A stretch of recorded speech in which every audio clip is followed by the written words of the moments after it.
Okay, Bria, we're taking a look at your photojournalism assignment here. I'm looking at all your photos here kind of lined up. I see it's like about the dog frisbee um, thing. And, as I'm looking at just sort of the lineup of the pictures, and we'll go through each one individually. I see you got these two shots here in the beginning, the great grizzly bear. Love the sign, this big sign, but I think you could probably get rid of, in terms of storyline, this one of the top of the van. I guess it's a van. And then I see all these other shots where people are throwing the frisbees and the dogs are catching them. That's good. I see the signage here at the end. That's really good too. It's got some sponsors and things on it. Really says something. Then there's, I guess that's you with the Channel 5. That's fantastic.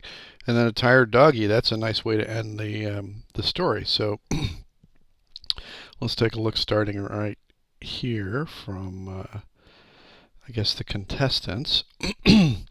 So, in terms of a shot of people here, okay, so let's take a look at your ISO here. ISO of 1,000. And, that's probably a little high for outside. You probably could drop that down a little bit. But definitely if you're going to catch action of the dogs, that is a good place to be. Now, in terms of like people, you got lots of backs of people here. So not great in terms of, telling a story. I'm not really sure what you're saying here in this picture, but just people standing around. I see there's a Channel 5 guy there, but if you really wanted to emphasize something about Channel 5, I'd get in close. Okay, next shot. Okay, definitely a nice little shot of your doggy. One thing that when people take shots of their dogs, they're shooting always looking down on their dogs, especially if their dog's like a smaller dog. You might want to try you yourself getting down on dog eye level to get a little bit better perspective, especially when you're telling a story about dogs. Your ISO's at 1600 here. So hopefully you're setting your ISO manually and not letting the ISO do automatic here too. And hopefully you've adjusted your white balance too, because those are things I definitely want you to pay attention to. Okay, with this dog right here, very nice, anxious looking kind of shot. If you're shooting with a zoom lens, I think I would, he's a little soft right there. ISO 1600 is definitely good for being able to capture action shots. That's very good. I think I would zoom in a little tighter. You got a lot of lawn around the dog, and I think it's better interest for that. Same thing here. If you didn't zoom in with the lens, if you have the ability to work with some kind of editing software, Photoshop or anything, even the very basic, you can just crop in on the picture. So definitely think about cropping, because a lot of the other stuff here, some of it doesn't really contribute to like the dog, but really a nice moment where you caught the dog just about to grab the frisbee. Same thing here too. Especially you're getting the master in there. I don't know if you can get in closer or zoom in or whatever, but the action is pretty far away. You definitely want to get in a little tighter here. Now that's good. This is really good, getting in there really nice and close. And you can definitely see that at a 500th of a second, you're stopping the action of the dog jumping up in the air. But too bad he's a little out of focus. Your camera focused back here a little bit. So let's see what we can do here. Okay, so same thing here too. I know you want to see a lot of action going on and things like that, but the real shot is right here. That's really capturing it right there.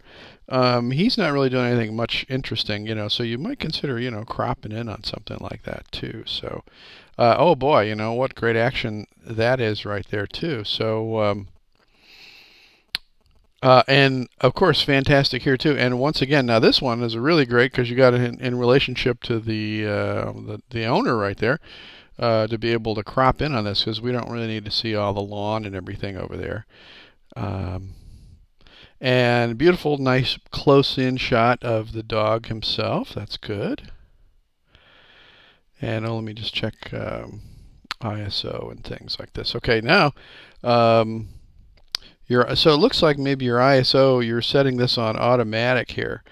Okay, now you see how you're using your 200 millimeter your zoom on your lens.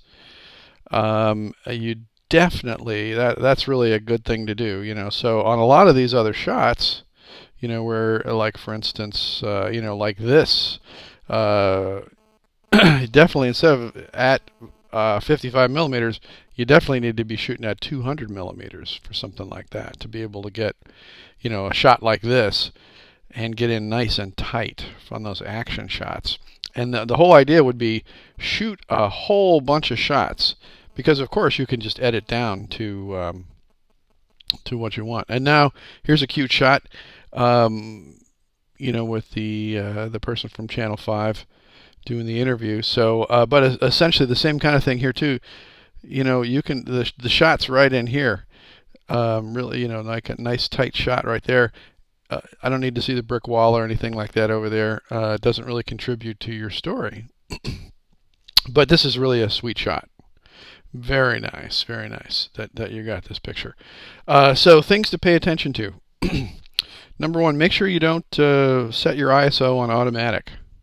Make sure that you're paying attention to how your ISO is working.